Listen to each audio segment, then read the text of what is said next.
Вселенная, дарующая жизнь. Такая близкая и такая непознанная. Такая значимая, но незамечаемая.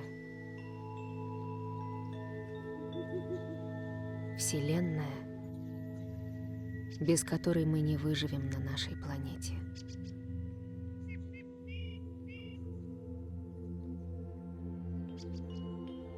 Эта Вселенная — лес.